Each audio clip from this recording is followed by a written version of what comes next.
If you're new to reselling clothes or thinking about starting, here are the things that I wish that I had known sooner. Hi there, I am a newer part-time reseller. I sell across multiple platforms and I have made every beginner mistake on this list. So I figured, why not make a video and save you a lot of aggravation and hassle, pay it forward, put it back there out into YouTube. This is the video that I wish I had to watch before I started all of this. Okay, so the first thing that I wish I knew before all this is that size matters more than you think it does. Okay, so size matters.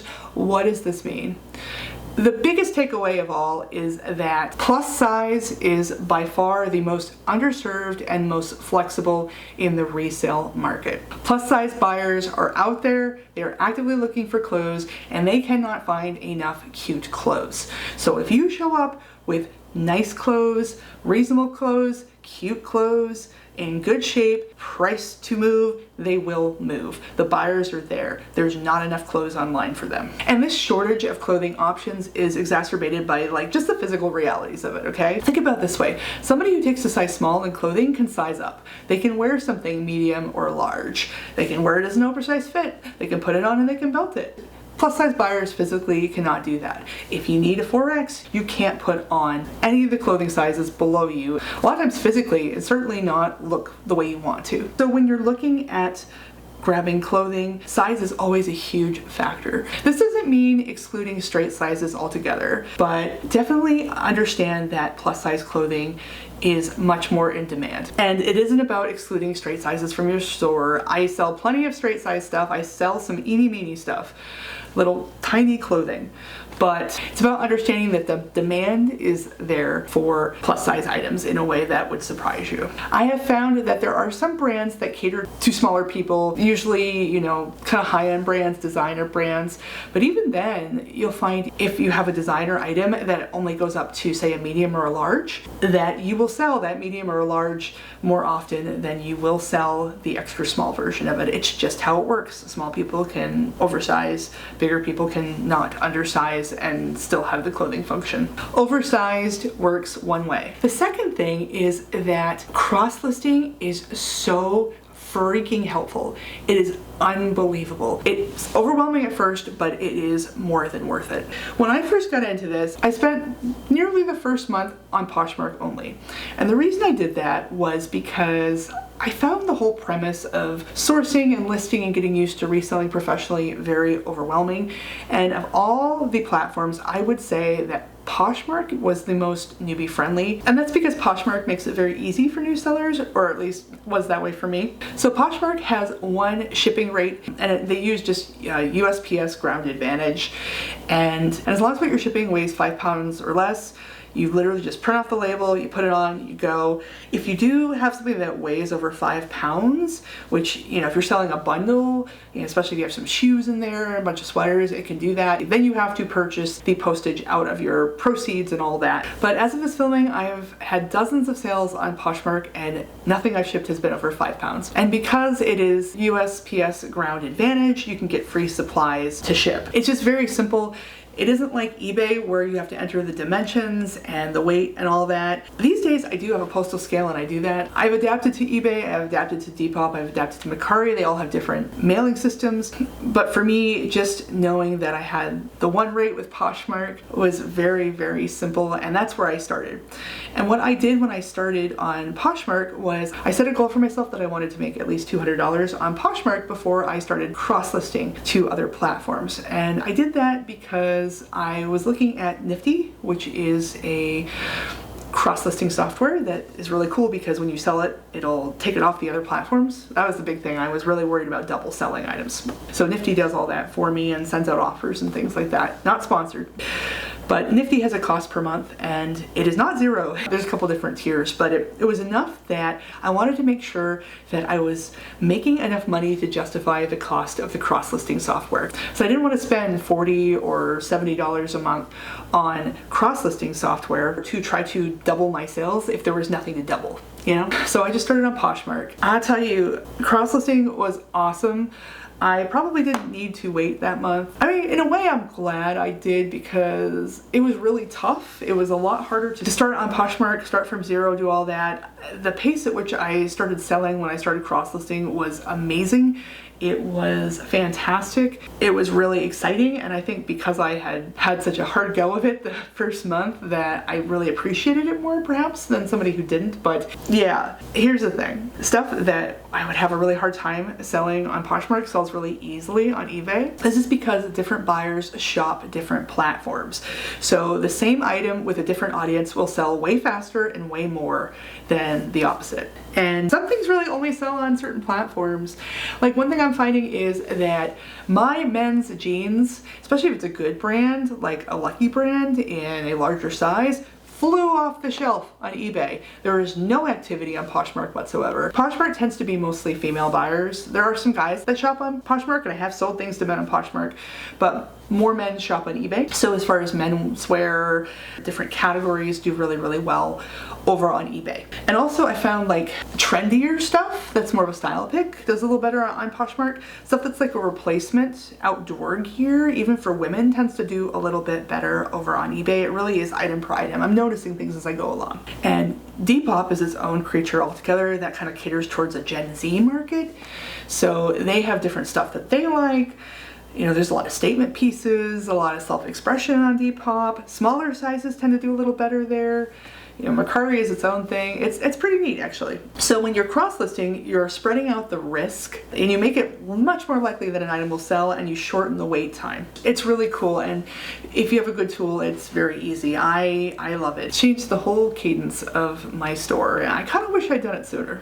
All right, here's the third thing. This is something that I'm still a little bit galaxy brain about. Like, I still don't quite always grasp it, so I want to tell you guys because it's kind of an advanced concept. So one of the hard things when you get into all this is figuring out how much to price your inventory for.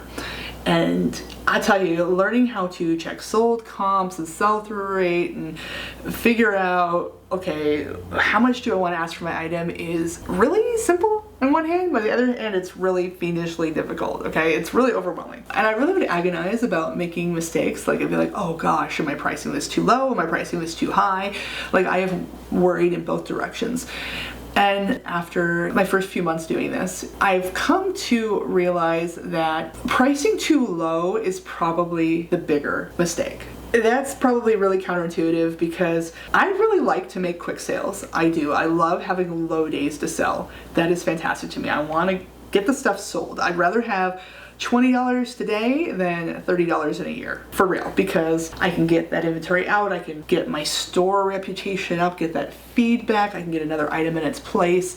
Right now I'm okay with, like, they call it the quick nickel rather than the slow dime, but there's actually kind of a limit to it, right? So here's the thing. The listing price is the start of the conversation, and that is something I don't think I really understood till I did this.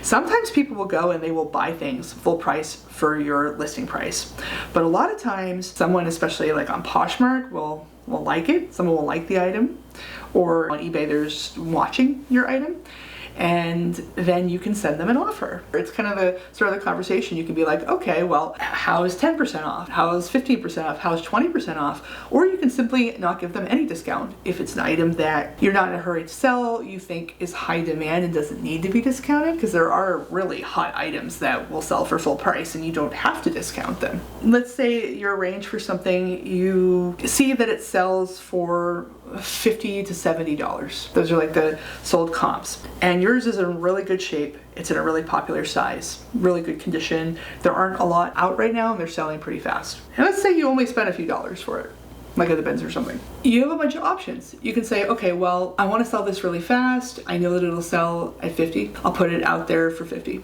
Or you can put it up for 70 and take offers on it. And even if your secret floor for the item is $35 or $40, like you'd be willing to sell it for that much, you can always go down to that price. If somebody gives you a lower offer and you're comfortable with it, you can take it. You can always offer them a lower offer. You can go back and forth, you can haggle. But if you don't start at 70, you're not gonna get 70 for the item. It's not gonna happen.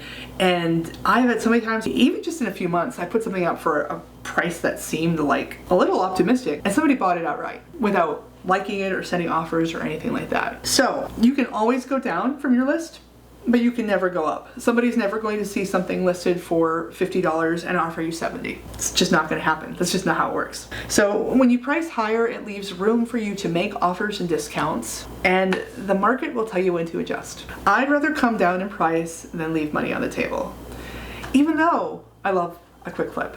So something to keep in mind. It's not black or white. There's a lot of nuance here, but definitely something that blew my mind. And like I said, some days I'm like, I don't know, man. I'm so used to being on the other side of things. I'm like, I don't know if I can ask for that, but ask for that. And then, you know, work it out with the buyer. Okay, here's the next thing. Condition will trip you up, and that is absolutely normal. I don't think before I got into this, I understood how often you could be sourcing and being very attentive and working, especially at the Goodwill bins. They have very yellow lighting there and it's chaotic and crowded. I'll do like a condition check and I will miss things. Everybody misses things at the bins, okay?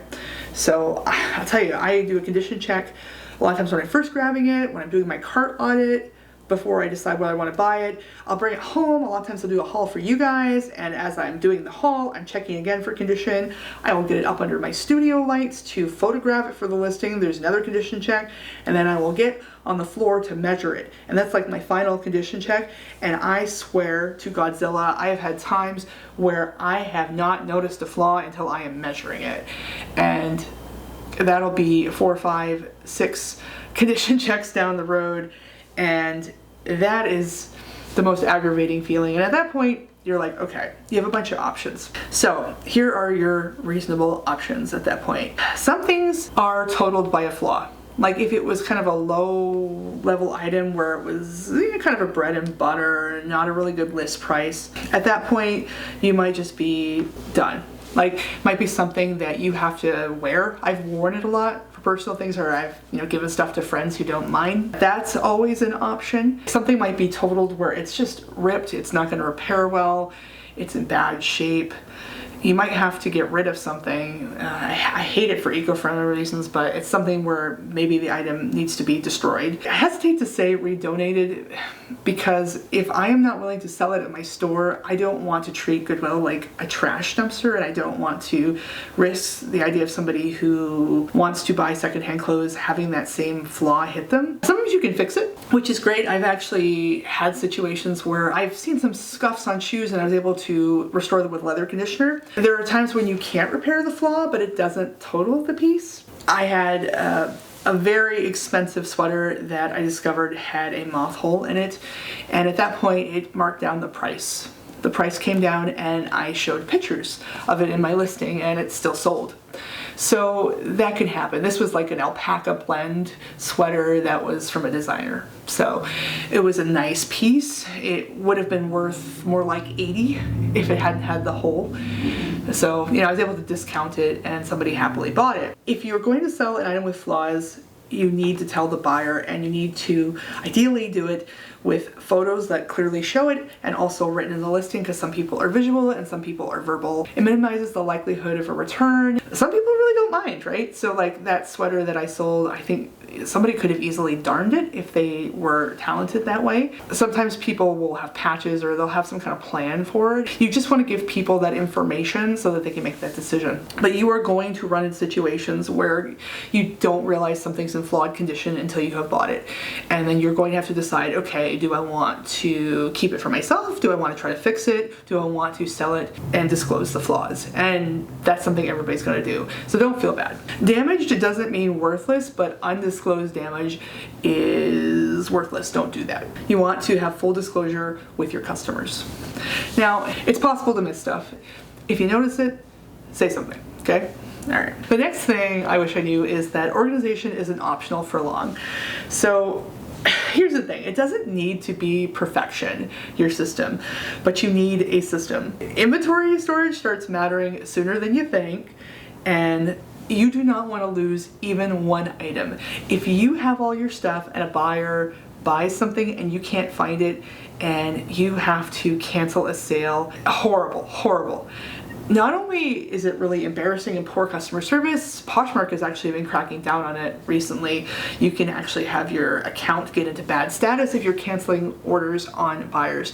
I'll tell you, I bought a lot of clothing on Poshmark before I sold on it because I had changed sizes and I had been in an RV for a couple of years. I didn't have any clothes. So I was like a very avid plus size buyer on Poshmark.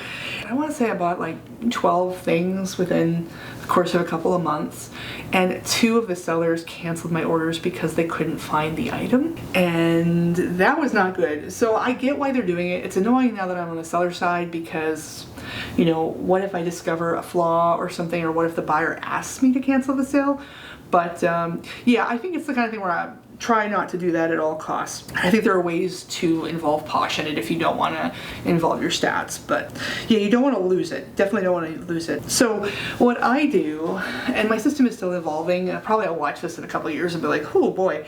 But what I do is I have a spreadsheet where I log where I got something, what it is, all the information about the item, how much I paid for it. So when it sells, I can write the cost of goods off my taxes. And when I listed, when it sold, days to sell. And I also, at the end, with my inventory spreadsheet, I have a letter and a number. So a good example would be A3. Bin A3, and literally I have a bunch of totes in a row. Like there's a stack that's like stack A, and they go 1, 2, 3, 4. So A3 would be, you know, the 3rd bin from the bottom in stack A, and all of my stuff is like that. That makes it really super easy for me to find it. It's all stored neatly in totes. There are some things that are hung up on a rack, and I've indicated that. I have like some bags for my intimates and stuff like that, but it can literally be that simple. My husband has noted that, you know, when I come from the weekend sales and I have like, one time I had 9 things that I had to pack and ship all in one go. I had them out and ready to go in less than 10 minutes. I was like pulling everything. It was really, really quick to find everything. Kind of working into workflow and organization, the next point is that reselling isn't one job, it's multiple jobs, and you can be more efficient if you batch them. Like batching your work is your friend. So the efficiency of it, the way you can really be a high volume reseller, even as a part-timer, and not lose your mind, comes from grouping your tasks together. So here are a bunch of different things. Like sourcing your items, going out shopping is one of your jobs. Cleaning your items and prepping them for resale is another one of your jobs. Photographing is a job. Listing, writing the listings is a job. Packing and shipping is another job. So instead of being like, okay, I'm gonna like source a little, I'm gonna clean a little, I'm gonna photograph a little just for a few items, this is what I do. I go to the bins and I will get, oh gosh, on a regular day at the bins, I try to end up with 35 items per week, at least to list. So 35 is my rock bottom, but a lot of times I'll come home with like 60 items. Some of those are for personal use, but I'll go and I'll spend an hour or 2 at the bins and I'll come home, you know, with 50, 60 items.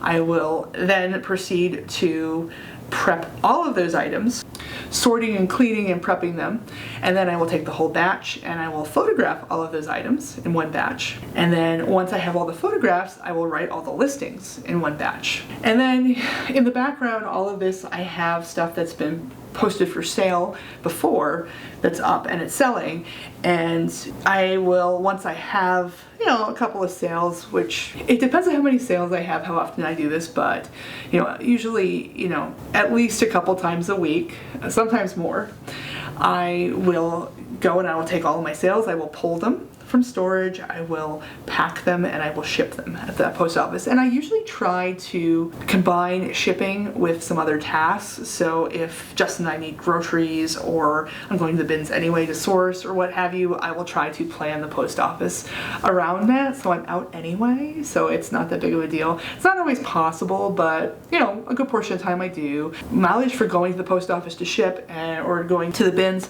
that's all tax deductible, which helps. You gotta track it though. You got to track it for the IRS. I have a spreadsheet for that as well. Basically, batching like this reduces burnout and decision fatigue, and it makes it so much easier to prep a whole bunch of items, because I'm like, okay, I'm in photography mode. I just put on my music and I will like photograph and measure everything for the listings, and I just bang that out and I get it done. So I don't have the big dead pile, you know? All right, so It's kind of counterintuitive, especially as I was telling you to price high, but it's important to keep in mind that not everything needs to be a home run when you're reselling. There's this idea, especially if you watch a lot of reselling YouTube, and I certainly did when I was getting into this, that like it's like, oh man, this person bought this thing for $1 and sold it for $100, and that can totally happen. And you know, I just recently spent 25 cents for a bra that I sold for like $55. And that's awesome when it happens, but you don't need that to happen every time, and it won't happen every time. Steady, small, single sales pay the bills. All those $20 items add up really fast. And consistency and sell-through beats chasing unicorns at all costs. I am happy to have $15, $20, $25, $30, 40 flips. The throughput matters more to paying my ongoing costs than the ego finds. And frankly, for my time, because I'm there. You know, there are days where I will find, at the bins, I'll spend a couple hours, I might find a couple of really high value items and a lot of solid flips. And I'll tell you, when you add up all the solid flips, I make more off them than I do on the ego finds, the big finds, the really expensive stuff. Now, the expensive stuff is really fun. It's really rewarding. I think it makes it a lot more enjoyable, right? But I do like the risky items mixed in with the things that are like such safe finds. They're a little boring, but they pay the bills, right? Because we all have bills to pay. Don't discount them. The smaller sales keep the machine running. And kind of in a similar vein, sell-through rate is more important than hype brands. This is really important, and I don't think I understood this until I was really doing it. Just because something is cool, it doesn't mean that it's always profitable. And just because something is uncool doesn't mean you can't make a lot of money on it. Some famous brands sit forever, and boring, reliable brands often move fast. You will learn as you're doing this. Pay attention to how often and easily something sells. And on the subject of cost, okay, we were just talking about cost. Your time is a cost, even though it doesn't feel like it is. So the profit isn't just the sale price minus whatever you paid for the item and any ongoing maintenance costs for your business. Anything that is heavy, bulky, fussy, needs a lot of attention, hard to list, hard to describe, hard to research, all of that eats up your time. And cheap items can be expensive in labor because of this. This realization changes a lot of sourcing decisions. I'll be honest with you guys, there are things that are so easy for me to photograph and list that they're very attractive to me at this point. Honestly, I really love certain items. For example, I really love shoes because I do measurements for a lot of my items, and I'm very diligent about measurements. For the most part, you do not need to measure shoes as long as they have a marked size on them, and most of them do, because people tend to know how things fit. They have general ideas, and a lot of the brands even have sizing charts that people can refer to, where when I'm doing a pair of pants, I have to do waist, rise, inseam, and maybe leg openings. So that's like 3 or 4 different measures. Maybe, sometimes I even do hip, depending on what it is. And that takes a lot more time. So that's kind of in my calculus for whether I pick something up or not. And the next point kind of is something that's very particular to online reselling in our day and age. And that is thinking about the algorithm. Something to keep in mind with, you know, eBay, Poshmark, these stores, is that they all have their own little algorithms, and it plays a factor too. And one of the things about the algorithm is it rewards consistency, not perfection. They like activity. They like you to be active as a seller. So having momentum and listing a lot, responding to buyer offers, being willing to haggle with people, that all counts as kind of a momentum for the algorithm, and that is more important than having the absolute most flawless listings in the entire world. I've seen people run into this, especially with worrying about listing photos. So I am mostly pleased with my listing photo setup. I've actually gotten some compliments on it. The issue is that I come from a background where I do a lot of YouTube. My husband has some professional photography experience. He worked for a TV station back in the day, like a local access thing, and he is very tech savvy. He is like a computer guy. So he knows all about the best ways to light and film, and you know, we have few different cameras and things that we can use. So when I'm going to photograph something or make a video for you guys, I can do something that's very simple and easy to throw together, or I can get out like the best camera ever. I can put triangulated like 8 lights. I can shoot in RAW and then post-process in Photoshop and get really, really granular about it. I can shoot and reshoot and obsess and try to make an item look the best possible. I could probably spend 3 hours photographing one item. If I really wanted to do that, make it a piece of art. Is that worth it? No, not for the vast majority of items, right? You want it to look attractive, you want it to look like it does in real life. If you have any flaws, you want to make sure that they're captured in a way that the buyer can see. You know, it's good if the color shows up and looks somewhat like it does in real life, but again, people's screens can like color shift your photos, so that's not even like something that's guaranteed. So there's kind of a diminishing returns about it. And in this business, you'll improve by doing, not waiting. I basically have like a setup that I use that's kind of the 80-20 on it. It's pretty good and it's quite fast. And I have a way that I do it. And if I have a higher value item that I really want to get really fussy about it, I have that ability. But for most items, it's very easy to kind of put it on a white background, use one studio light and shoot it really quick and get a bunch of different angles and get the photographs that I want and make sure they look somewhat like it does in person. Because progress beats polish, and I try to list 5 new items a day. That's kind of my goal every day. And that seems to have really helped my store get off the ground. Even though I'm sure not all my pictures are the most beautiful listing pictures in the history of the world, they're well lit, you can see the items. Enough is enough. All right. Oh, here's something else. This is about the buyer side of things. I wish I'd known that flakes happen and that you should not take it personally. So a lot of people will casually like things online, you know, especially like on Poshmark, but also on Depop, Mercari. A lot of people will like an item kind of like a social media like. Instead of being like, I'm interested in buying this item, they're like, that's a cool item. And so a lot of the likes you get will not convert to offers or even price discussions. That's fine. Depop is really interesting. It has an extra layer of this where a buyer can make an offer to you, the seller on Depop. Say, hey, I see you have this up for $40. Will you take $30? And you can officially take that offer as a seller, and the buyer still has to pay. Where like on Poshmark, if somebody makes an offer to you, like a buyer, it's binding. They immediately get charged for it, and then the sale goes through. But somebody on Depop can make you an offer and you can say sure, and then crickets, they wander off.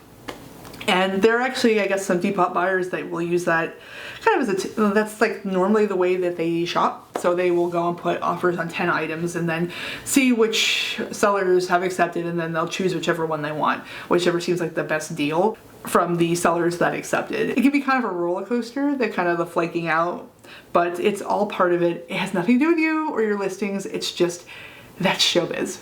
Don't take it personally. Likes and offers don't always convert. It's normal and it's universal. Focus on volume, not on any individual buyer or transaction. Just keep on keeping on. I promise you, you'll get used to it. It's really annoying in the beginning though. It really is. I'm not gonna lie to you. It's really annoying. You gotta get used to it. And here's something that's kind of reassuring that I wish I'd known, and that's sourcing gets easier faster than you'd expect it would. The skill in hunting and selling and flipping, it compounds really quickly. The Goodwill bins are really overwhelming at first. I found that I had to push through, and then pattern recognition kicked in really fast. I got better at looking through the bins and seeing labels and seeing textures and figuring out very quickly how to sort without having to pull out every single piece and look up every single piece. Especially because I was learning brands, right? I was learning, oh gosh, that brand isn't worth much. That doesn't resell for much. That sort of thing. It kind of helps you. And especially after you get up and you start selling, I found that knowing what was actually working in real life, which I actually did a whole video about that, about what actually sold in my first 30 days that I will link for you to watch after this one. But I was able to see that the difference between what I was told would sell and what actually sold, and then I was able to adjust my sourcing accordingly. Because a lot of the advice that resellers are given on YouTube come from their experience and how their store has come up with how they've been in the algorithm with the repeat customers, it's going to be different than what a brand new reseller is facing on the ground, the reality when they have no established experience or sourcing history. So it was really cool to see what lined up and what didn't, and to adjust my sourcing strategy. And as I did that, like, everything kind of stacked into place, and I think the more experience I get, the easier it will be to source, or at least the clearer the decisions will be. I'm still looking up lots of stuff, and I think you should always be curious about what's out there, and no one should ever think they know everything about everything, because A, you can be wrong, and B, you can miss out on some good scores. But yeah, the skill compounds quickly and it gets less overwhelming very, very quickly. So something to keep in mind if you're like, oh gosh, this is a lot. I thought it was a lot too, and now I'm pretty chill about it. Anyway, I think the key thing to keep in mind is that reselling is a skill, not a personality trait. It's not like you're born being able to do this or not born. This is something that's learnable. It is something that you can hone and perfect over time. And yeah, so if you're interested in it, it is definitely something you can learn with practice and hard work. And frankly, you don't have to do it perfectly to do it well or to make a profit. If you enjoy the process of shopping and prepping and listing, you're already ahead. But yeah, that's what I've learned so far. I will keep on sharing what I'm learning here as I learn it. Yeah, you guys are teaching me a lot too, which I love. I love hearing from you guys in the comments. Anyway, it's been great talking to you as always. Thanks for watching, and I'll see you in the next video.